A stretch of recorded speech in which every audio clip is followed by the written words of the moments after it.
Good morning, guys. Good day, guys. Andito tayo ngayon, guys, sa may Sure, dito sa Paranaque. At maghahatid tayo ng ating mga ginawang cabinets and assemble. So, ito, papasok na kami sa gate ng Azure. Ayan, kinargahan ng aking mga cabinet. Ayan na, guys. Binaba na namin yan sa labas. Bawal doon sa garahe sa basement. Ayan, akyat na namin yan sa unit para madali assemble yan. Ayan, mga naka-plastic pa yan, guys. Ayan yung sa substrate natin. Then, siguro uunahin natin ang ayan yung takip ng range hood.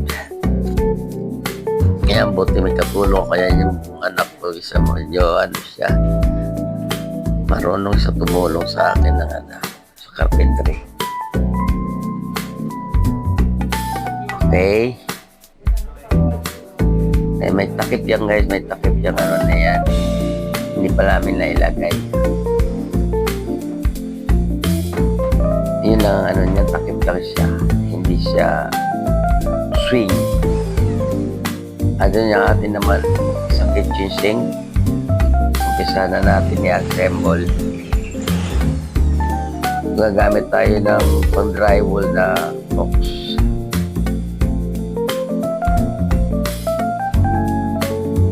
Okay, ayan na, i-align na natin para may fix na siya. Yan yung melamine board, guys. Melamine board yan.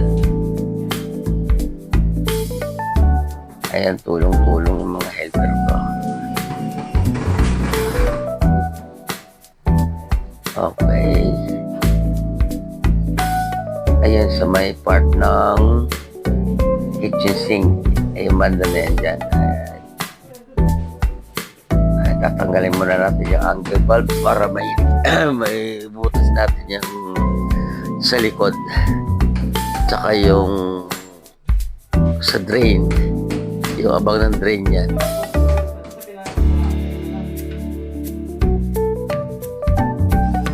Okay, ayan, pipix na rin natin ang ating substrate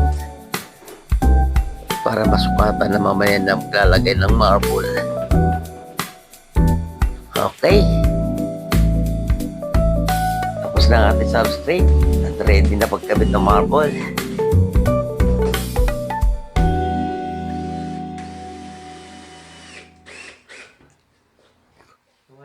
O guys, yan muna yung part 1 ng ating pagkakabit dito sa Azure. Thank you for watching, guys.